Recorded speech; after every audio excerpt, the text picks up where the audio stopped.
Welcome to this conversation with myself, Sally Eccleston, and I'm here with the wonderful Rosie Peacock. Just going to double check that we are definitely live in my group. We'll be live on YouTube as well. Yes, we are. Amazing. Okay, so if you are here and live watching in my group, then feel free to drop us a comment, say hello, ask us any questions you might have as we're going along. This is one of an amazing series of conversations that I'm holding with different wellbeing practitioners, all with their own unique perspective on shifting your mindset and growing into your potential. So Rosie is definitely one of the many people who have inspired me a lot especially over the last 12 months since I've been working with Rosie. So Rosie, would you like to introduce yourself to our listeners? Sure. Thank you so much for having me today, Sally. So I'm a positive psychologist, a coaching psychologist, and I have a specialization working with psychedelics as well. So I look at well-being in a holistic, well-rounded way. So just like you, I have a background in yoga and meditation, but I also look at creating great change and transformation using plant medicine. Amazing. Okay, so Rosie and I definitely share a passion about plant medicines of different kinds. So I'm sure we're going to delve into that a little bit deeper. But what I would love to start with is just to touch on your own challenges on shifts in your mindset, especially the things that have kind of this point and all those amazing things that you do currently that you've described. I know that you've been on a journey, as we all have. So what are some of the kind of biggest shifts that you feel you've had to make, particularly in relation to your mindset, your approach to well-being, your approach to your own business, anything that really strongly comes up for you? Great question. And I think, like, for me, it's been a journey. So like each one has been like adding more tools to my toolkit. Initially, when I was a secondary school teacher, I still had a very self-critical inner narrative. And I remember coming home from work and feeling like I'd never done enough and I wasn't good enough. And the job that I was doing, I was always feeling very critical of myself. And I did a mindfulness course in that role, and it was mindfulness-based self-compassion, and it really did shift so much of the way I related to myself. And I kind of came to realize that I didn't have to live with a bully in my head. I could live with my own best friend there, and that life becomes a lot easier when the kind of internal dialogue or monologue really is on your side. So yeah, that was one of the big shifts that I found. It was also a role where I burnt out, and it is something that's also happened since running my own business as well. So one of the other things that I've had to prioritize is just getting myself set up for the day in a way that keeps my energy levels maintained. So before working for myself, I never really thought about my energy levels that much. You know, I'd have a cup of coffee, I'd go into work, and I wouldn't really think all too much about it. Whereas now, I have to prime myself for the day. I have to meditate and do my journaling practices, a bit of yoga in the morning, maybe go for a walk to get myself like in a good frame of mind, because otherwise the world can just kind of overwhelm you if you haven't carved out a piece of time for yourself. So yeah, I'd say those are two of like the biggest things, is like shifting my inner dialogue and then shifting kind of daily practices to help with maintaining energy. Those have been massive. Yes, I love that. And one of the reasons I wanted to kind of hold these series of conversations was to support everyone to understand that wellbeing practitioners have been on their own journeys and faced their own challenges. And it's not as if you suddenly study something and then master it, overnight, or if you suddenly just set up a consistent meditation or yoga practice, you never fall out of it.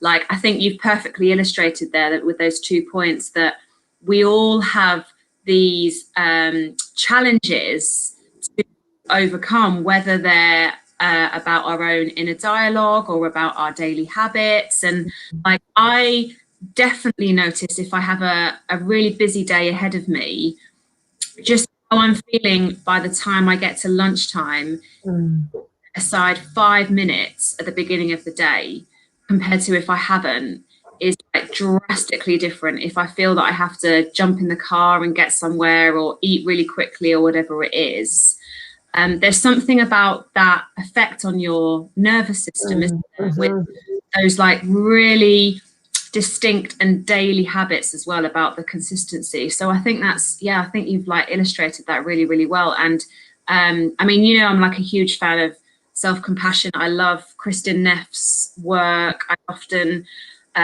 give links for her workbooks and activities that she's got online out to my clients. I just think so powerful for anyone really, really struggling, because we morph into these adults based on lots of kind of stories and things that are told to us as we're growing up as well.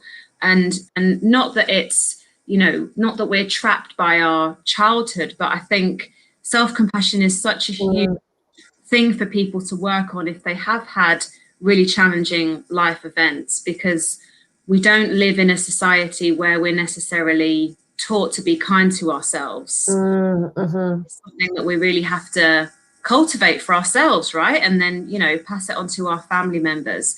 And in a chat I did recently with Rachel on her Instagram page, Rachel Smithbone, we were talking about, as women, how we're often primed to feel that we have to have like a constantly consistent approach to life. We have to do the same thing, like you were saying about, you know, getting up, having a coffee with your energy levels and teaching. And actually, when we start to understand our own internal and hormonal systems as women, like we are by our very nature inconsistent. I think that's really powerful to understand as well, that like, you know, something that you might want to do for your energy level on a certain day is going to be completely different based on where you are in your cycle. So yeah, it's that thing of like being in tune with yourself, isn't it? About with your daily habits.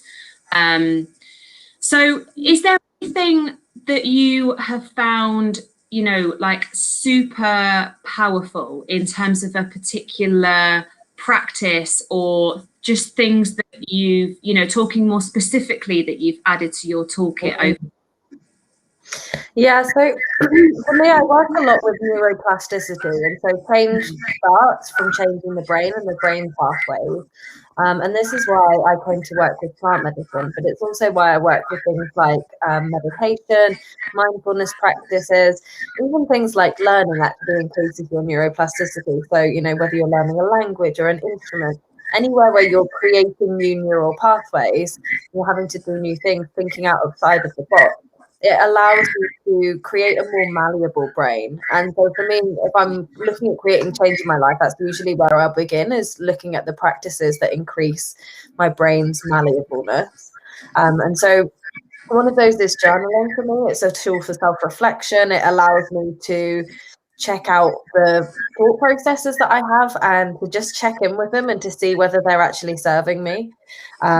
So journaling is a really great activity for me in terms of just having that level of awareness about who I am and who I want to become. And then I'd say meditation is definitely a complete pillar of how I live. I don't think I would have my, can I swear? I don't think I'd have my beats so together if I didn't meditate, because it just really does help me to just balance out my emotions, to regulate how I feel, to be the observer of the things going on in my life, so I'm not like so wrapped up in them. I can just kind of sit and observe them, and it doesn't trigger me to like have the same kind of stress-based bodily responses, because I can, you know, use my breath as tools to like come back to a space of being very calm. And then obviously plant medicine as well, so I wouldn't be kind of doing the full picture unless I spoke about this, because it's such a big part of my practice at the moment. But I've been working with plant medicine really quite intensively across the last year. especially with psilocybin and with ayahuasca. So for those of you who don't know me, I've just been to Costa Rica for 3 months. So I've been working out in a ayahuasca retreat center out there. And the work that I've been doing with the plant medicines has not just shifted my way of looking at my well-being, but really like the people that I've been on these retreats with as well, because it's just so holistic. And the way that it works is it works on a mind, body and soul level. And it's a complete, almost like a recalibration, if that makes sense. So it kind of like takes who you are and gives you a system reset or a reboot. And it can be a really great tool for helping old habits fall away. It can be a really great tool for, you know, finding different areas of yourself. So a couple of my experiences with plant medicine have been about looking into personas and you know, different alter egos and ways that you can essentially tap into your limitlessness, because I think we in psychology we like the personality model, where we think that each person has their own personality and identity, and we like to think of them as quite fixed attributes. But you know, when you look at personality assessments, they're actually quite changeable attributes. And since we've learned more recently about neuroplasticity, everything within a person is capable to change. It can be rewired, it can be reworked. So I think that's simultaneously really puts a lot of pressure on you, because you could just change anything. But it's also super liberating, because you know that if there's something that's, you know, really burdening you in your life, it is something that can change. It might require a bit of work, but it can. Yeah, so I'd say those three things: journaling, meditation, plant medicine work, all three are a great combination to create massive kind of up-leveling and shifts in your life. And I love how you brought together there the neuroscience and the research that's now coming out in neuroscience, because I think we do have a much deeper understanding now than we ever have before about, like you say, the neural pathways in the brain. So on Friday, actually, I attended a virtual conference about the teenage brain. I work as an educational psychologist, and just supporting an understanding of like how it was specific to teenagers, but it was a lot about how we used to think that our early years, our first few years of life were so pivotal to brain development. And actually, like now we understand how the brain changes over time and capacity there is for positive development, because in our adolescent years we go through this process of pruning. So it is true that in the first 4 years of life, all these synapses, so the joining up of the brain neurons happens, and then in the teenage years, the ones that matter more, or the ones that kind of get strengthened, they stay and others fall away. So it's a really important area, time of development. But also as we get into adulthood, I think there used to be this idea that like you say, we were fixed beings, right?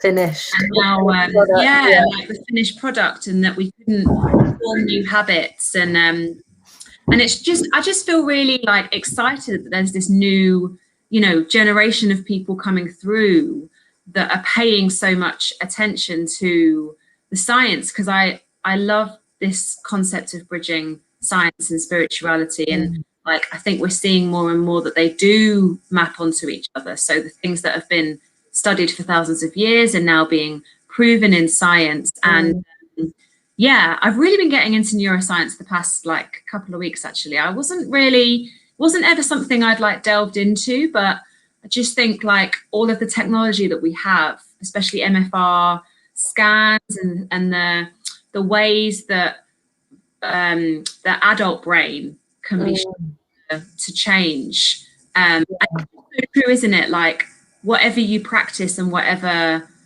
you do over time, like time and time again, gets strengthened in the brain, and then other things just don't. So this is the thing about like picking up a habit and then feeling like you might be able to do it once every so often, but actually it's like the consistency of it. And that's exactly what, you know, concepts like yoga philosophy of centuries. I'd love to hear a little bit about your initial kind of journeying into plant medicine and how that's become such a prolific part of what you do and what you believe in now. Yeah, it's an interesting story. So I used to, when I was a lot younger, I come from Norfolk for context. So Norwich, Norfolk, for those of you who don't know the UK very well, it's notorious farmlands, lots and lots and lots of very flat farmlands. And what grows in farmers' fields? Mushrooms. So as I was growing up, I had a very recreational obsession with mushrooms, and I'll be completely honest with you. It wasn't spiritual at the time. It was just a way to have fun with friends, and me and my friends would go out mushroom foraging. It'd be like September time as the autumn comes, and we'd pick bin bags and bin bags full because it was easier to do that than to try and get someone's older brother or sister to go and buy some booze from the local shop. And in these explorations with mushrooms, which never really started out as being overly intentional about finding spirituality and those things, often I would take them and go to parties and stuff, and then something shifted around my early 20s, and I had a really, really profound trip experience, and it was transcendent. It felt like I was connected to source energy, to the God within myself. And it was at this point that I really realized that these were quite special substances. It wasn't an equivalent of, instead of booze, I'll have mushrooms. They started to create a whole ability to think differently that I had never accessed prior to this. And they led to me feeling very creative, very open-minded. I actually did my undergrad dissertation. I was studying English at the time, and I ended up doing it in visual poetry because I'd spent one summer on so many mushrooms that I'd done visual poetry all over my tent at festivals. And it just unblocked this kind of like, where we have like creative boxes that we put around things with schemas. It was as though I didn't have to, think of this thing with this and this thing. It exploded my ability to kind of have outside of the box thinking. And then a more therapeutic side to them came in later when I started to read the research. So after I did my undergraduate in English, I went on to do my teacher training. And during this time, as I said, my well-being was pretty low because teachers are not particularly well looked after in terms of their workload. It's really high. Then it's almost like an unfinishable job. So it feels quite thankless sometimes. It can be a really wonderful job, but like it was also quite heavy. And I remember going away to have a little kind of gap in my career to decide what I wanted to do. And I went to Peru, and in Peru, I sat with ayahuasca, and wow, it was such a game changer. And during this time in Peru, I'm not going to kind of bore you with too much of the details, but essentially I sat with five ayahuasca ceremonies across the space of 2 weeks. And the first one was really just bubbling out the stuff that was surface level kind of traumas and dissatisfactions with myself and my life. And as I got deeper and deeper into these ceremonies, felt like I was unlocking this divine within and this kind of intuition that I didn't know that I had. And I really, for the first time in my life, truly felt and believed in my limitless potential, because before it had been a concept, but it hadn't been something, a way I lived my life. And so then it really shifted everything, because from there I fell deeply in love with personal development. I went off to do a master's in positive psychology and coaching psychology. I became fascinated with the research surrounding these compounds, and I went and did a lot more ceremonies. I went and worked with mushrooms, with ayahuasca on a deeper level as well.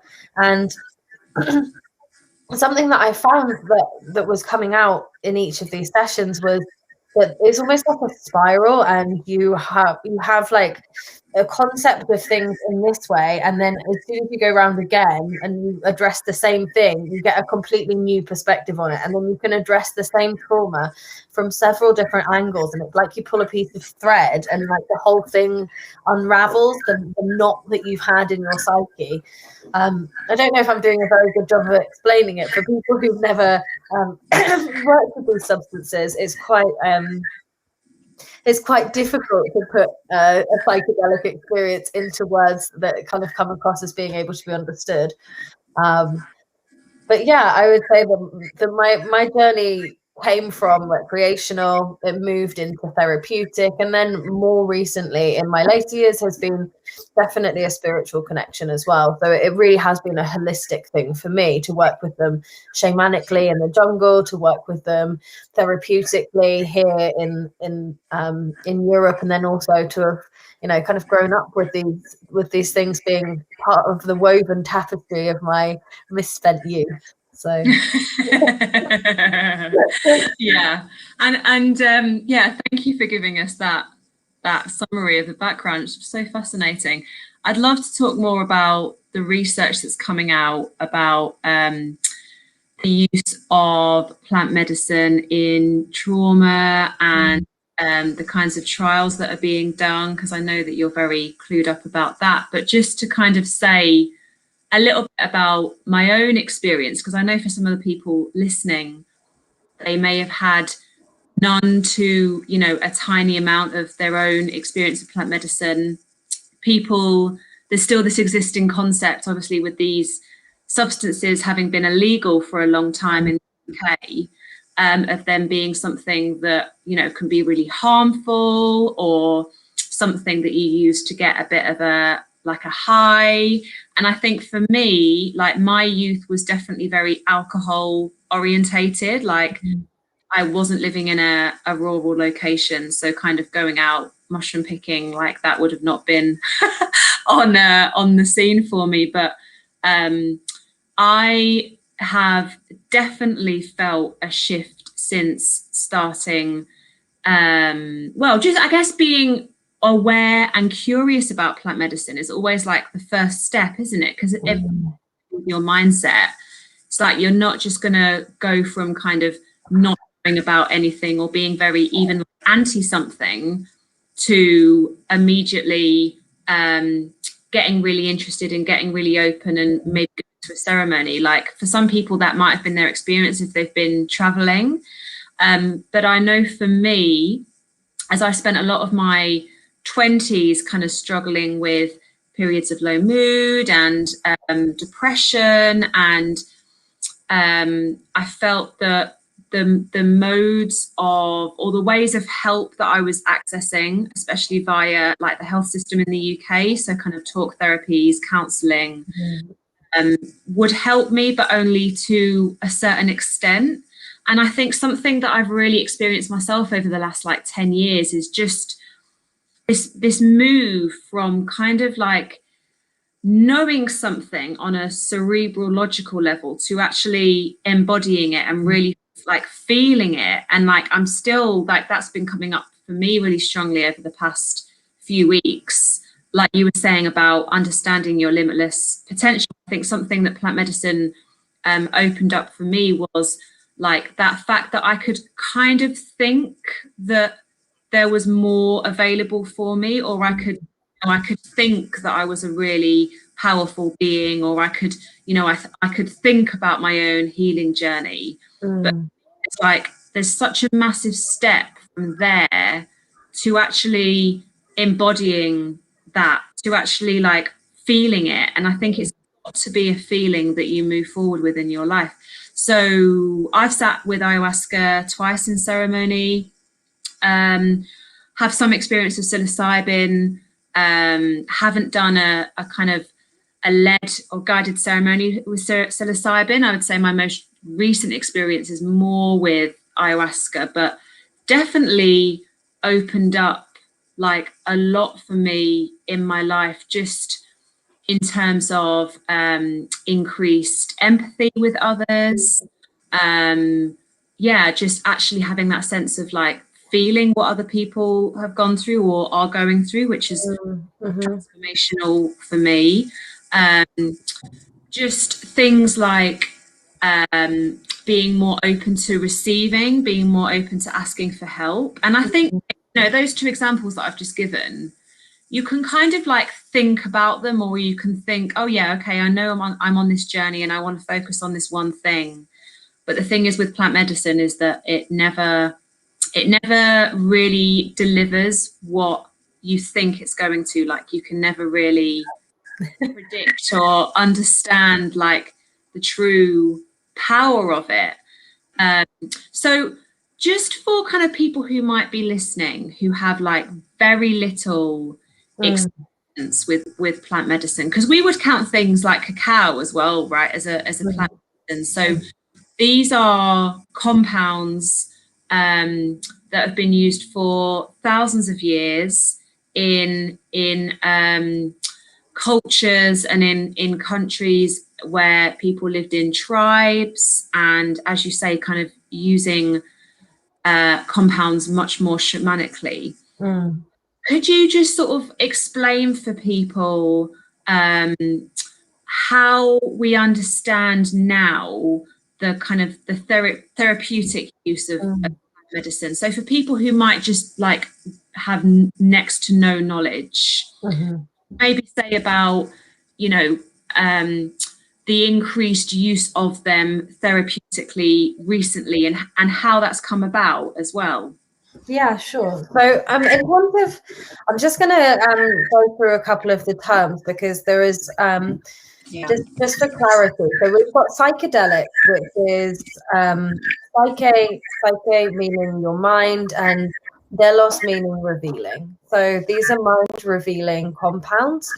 Psychedelic substances tend to have a hallucinatory quality. And so what is considered to be a psychedelic, you've got your kind of the things that you would typically imagine. So things like LSD slash acid, you've got things like magic mushrooms, psilocybin, and you've got things like ayahuasca with the active compound of DMT. And these all are compounds which create a hallucination within the mind. Sometimes it can be quite a felt embodied experience as well. And the way it sort of works at the moment, from looking at brain scanning, it looks like your sleeping brain and your waking brain are both active at the same time. So it's kind of like entering a lucid dream state. And the connections in your brain, the different areas that connect, they usually connect with a default mode network. So it's used to connecting to the parts that it connects to. What happens on a psychedelic experience is it actually completely severs the default mode network. So the kind of the path that's been walked a lot of times, and it goes completely cross country and like takes you through the meadows and the rabbit fields, and you know, it takes you all around the houses. And there's a brain scan that I'll share into your group later, because it's really great to see. But it's like basically the whole brain is completely lit up. And you know how it's been said for many years that we only use 10% of our brains. Well, I don't know to what extent that's true, but we certainly only use about 10% or about 12% of the possible connections in our brain. So it's not so much about the powering up of each area, but it's how each area interacts with one another that is really important when it comes to neuroplasticity, to changing the way that you think, to changing your perceptions on things. And so when working with plant medicine, some plant medicines are not psychedelic. So you've got cacao, which is, I think, psychoactive, but it's not psychedelic. So it's not going to have a hallucination from cacao. There's a real heart opening. It's an empathogen, so it makes you feel more empathy, more openness. And then some plant medicines, such as ayahuasca, which is a tea, is brewed from different vines, but it has got a very psychedelic property. They are often used interchangeably. There's organizations out there, for example, Thank You Plant Medicine, who work specifically with psychedelic medicines. However, some of the stuff that I look at in my research is also trials around using MDMA-assisted therapy for trauma, using ketamine-assisted therapies for depression, things like that. And those are not actually plant medicines. Those have come from chemical compounds that have been created in a lab setting. So there's two kind of slightly overlapping things. Plant medicine comes from nature. You've got mushrooms, you've got ayahuasca, the kind of vines, the cactuses, these kinds of things. And then you've got the kind of second layer, which is taking those compounds and the other ones which are similar, and studying how those are allowing us to move forward massively in terms of mental health at the moment. Yeah, and there's some really, I know that one of the big organisations around at the minute with the research is MAPS. So if people are interested in this area or just, you know, a little bit curious, then MAPS are one of the biggest, I think, are they, Rosie? The biggest organisations involved in clinical trials. So I know that there are lots of other, you know, podcasts and people who will talk about this in greater depth, but just to kind of say that there is a lot of investment and money being kind of poured into this area, and really interestingly so, you know, seeing like areas of the US that are talking about, I'm never completely up to date with it, but they're talking about legalizing certain substances or certain plant medicines. And this is not, so I just say that because for people who might be listening, just to kind of say that this is now based on like the science of the impact of this. This is not just kind of, you know, based on the wishful thinking of people who are really interested in psychedelics. It's now actually been shown. So I know there's been trials with war veterans and people who may have experienced other form of therapies but not really experienced anything super effective. I think that's right. And then they've been put through trials with plant medicines. So yeah, it's a really, really, really interesting area. So where do you feel you're kind of at with like your own, I guess your own experience, but also like where are you hoping the area grows? You know, what are you hoping to see in the future as well? Yeah, great question. So at the moment, I'm part of a project to co-found Decriminalise Nature UK, which is a movement to look at reclassifying these plant medicine substances, particularly natural ones, and looking at reclassifying them. So first of all, we're going to campaign around reclassifying them for research, so that it removes the blocks that currently are, because we are doing research on psychedelics, but the amount of red tape and ethical stuff that you have to pass to be able to work with these substances, and it is quite time intensive, and it means that we're not producing as much research as we could. So that's one of the things I'd like to see in the field, is a move towards, particularly in the UK, a reclassification of these substances so that we can get more research. We understand how they work. Excitingly, in the UK, we have the first ketamine-assisted therapy clinic, which is opened up in Bristol, which is really awesome. They've chosen to use ketamine because it was already a C-class drug, so it was quite easy to roll out the kind of program with that. They had initially applied for it to be an MDMA-assisted therapy clinic, but because of the classification of MDMA at the moment, we have it as a Class A, which means that within that classification there is no medical properties, even though, as you and I have seen, the trials with veterans with resistant treatment-resistant depression, with addictions, with OCD, you know, MDMA-assisted therapy is actually seen to be incredibly powerful. And you know, just one session of MDMA-assisted therapy, 1 8-hour session, has been is 80% effective for smoking cessation, which I can't even get my head around how powerful that is. But I think when it comes to it, what I'd also like to see is I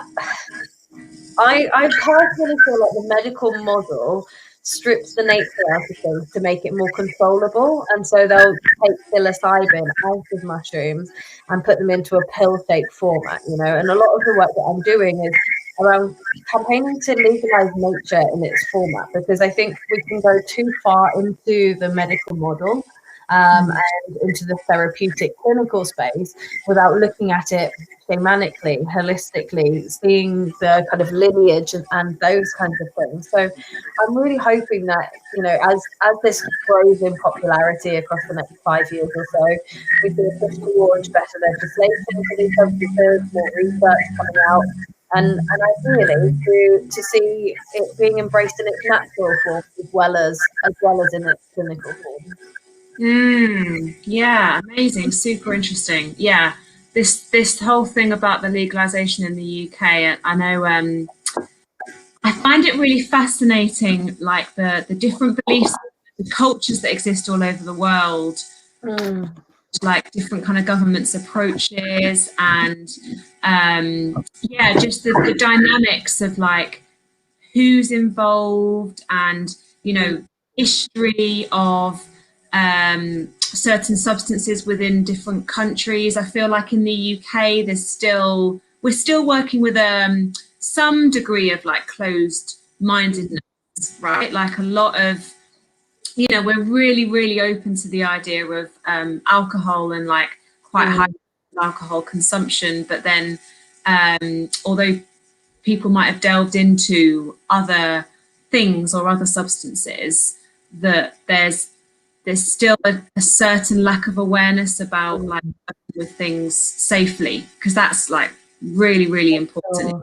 Not just to kind of delve into it without an understanding of how to keep yourself safe. I'm sure like everyone would be really concerned with that as well. And I think this as well, because it's been a taboo for so long that we haven't been giving people proper drug education. You know, like in schools, the PSHE program that I used to have to teach on, you know, wasn't anything I was qualified or trained in. It's almost like it's seen as a secondary subject at many schools, this kind of health and social sex education. We watched one video on how bad heroin was and how it would ruin your life. But, you know, later, as I've gone into this field, I've looked at the different trainings that I've done to be able to host my own retreat. And it's fascinating. We should be doing this sort of, you know, drug first aid programs at school. It would save so many lives. It would make people much safer, much happier. You know, people are going to use drugs. The war on drugs does not mean that people don't use them. They just use them less safely. And that's really like when we're looking at what's happened in the world, places that have decriminalized drugs, that have taken them from a criminal you know, whole model and put them into a medical model, a mental health model, it has shifted massively. Portugal has done it very, very successfully. And the rates of addiction have absolutely plummeted as a result of it. And people, I think, are very horrified that if we legalise drugs, there'll be a real like free-for-all, and you know that almost, you know, that these laws are here to keep us safe. But you know, I'm quite firmly on the fence that I don't think that these things are illegal because the government is trying to protect them. As you said, when it comes to looking at alcohol, for example, it's not a substance which is particularly good for anyone, you know, and it is incredibly addictive, and it isn't something that you know, benefits people massively. And I don't know if you've ever heard of the David Nutt study of 2010, but he was a government health advisor, and he did a piece of research, a study that rated the different substances in their order of harm, and half of it was harm to self and half of it was harm to others around you. So, you know, there were these two scales. One of them was like physical, how it impacted on your body, you know, whether people were dying from these substances, things like this. And right at the very top of the list, the most harmful substance, without a shadow of a doubt, more harmful than cocaine, crack, heroin, was alcohol. It was killing the most people. It was the most damaging for mental well-being. You know, it's a depressant. It made people, you know, mentally, physically, and it made people aggressive, and you know, it impacts negatively on the people around them. Mushrooms, right down at the bottom of the list. And in this area of the list, you had lots of psychedelic substances. LSD was very low down on the list. Magic mushrooms were very low down on the list. And even MDMA was fairly low down on the list, even though it releases serotonin in quite a specific way. So I think it's time that we remove the taboos and we start looking at these without stigma attached, so that we can really start to see how these substances can help us, so that we can start to see how these substances may fit within society in a better way, because at the moment it's so sidelined, and it deprives people that could potentially help by having this taboo. Yeah, and all of that really is just about like forming an informed opinion on something, isn't it? Like you're saying, if you look at what the data shows about what causes harm and what potentially can do more good, that's basically what it's about, isn't it? In a very, very distilled, simplistic sense. But yeah, there's just, it's really interesting what is really widely available. And, you know, people will have their own views on alcohol use and cannabis use, which is also something that's very common in the UK. I often see a lot of like teenagers who are known to be really prevalently using cannabis, and you know, like cannabis can be a real suppressant and kind of like a bit of a block out of reality, is my view for certain teenagers' use of it. But yeah, I think we're going to see a really evolving picture in the next few years. I think we're going to see, especially coming out of COVID, coming out of lockdown, it's going to be really interesting to see what happens with research about people's response to different therapies. You know, I think I'm already seeing articles that are saying like talk therapy, for example, isn't necessarily as effective for long COVID as other forms of therapy are. So I think we are seeing this expansiveness of what kind of people are aware of and what people understand. So yeah, it's a really exciting journey to be in. It's really exciting for you to be involved in it. So I always ask everyone who comes on this question to sort of close and draw our conversation to an end.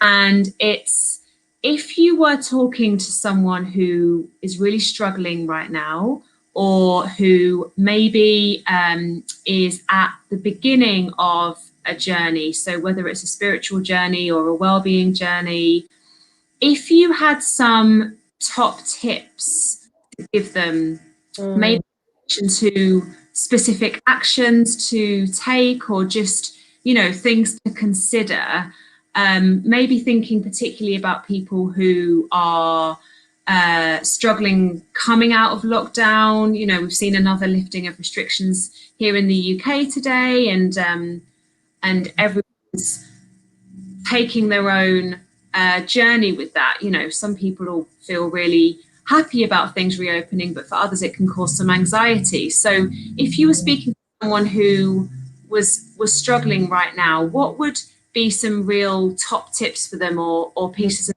advice to take away? That's a great question. I think when it comes to it, for me, I really do feel like it's about consistency. And I like to think of my mindset in much the same way as I think of my body. And when you would go to work with a personal trainer in a gym, you wouldn't just go once and be like, okay, I'm done now, you know, and now I've got the best body of my dreams. You know, it's something that you strengthen every day, it's that you move every day. And when you can really see building a mindset with the same importance as, you know, building a beautiful, strong body, then you start to see that it is really about requiring daily effort, but of something small. And for me, I like to chunk what I do down into the smallest available thing. So when I start running, I don't say I'm going to run a marathon. I say I'm going to run to the end of the street. And anything I do above the end of the street is above and beyond. It's wonderful. But all I have to do is go to the end of the street. And I think when people are building in new habits, they can be very all or nothing, and they can end up kind of putting too many new habits on their plate at once. But really, it's about this consistency. It's about seeing that I need to do something for my mindset every single day. And if I can do that consistently, the benefits become exponential because it compounds. The interest of the time that you put into working on your mind compounds because everything else that you get out of your life becomes so much better. So yeah, I would just say prioritize spending some time making sure that you are looking at your mindset, that you are exploring meditation, yoga, breathwork practices, and any practices that are brilliant for bringing mind, body, and soul together. Yeah, wonderful. Thank you for that brilliant advice. Okay, everyone, so that draws our conversation today to an end. Thank you so much, Rosie, for your time, for your It's been a pleasure. For your shares. Yeah, thank you. And if anyone does watch this back, either YouTube or in my group, do feel free to ask any questions. You can tag myself. Rosie's also in the group, so you can tag her. I'm sure Rosie will be able to kind of drop some links underneath here, or maybe just one or two, just for anyone who might be interested in going and looking at anything further that you might have mentioned. And I'll post anything that I think of as well. So thank you, everyone. Thank you so much, Rosie. Thank have a wonderful rest of your day. Take care. All right. Bye. Bye, everyone.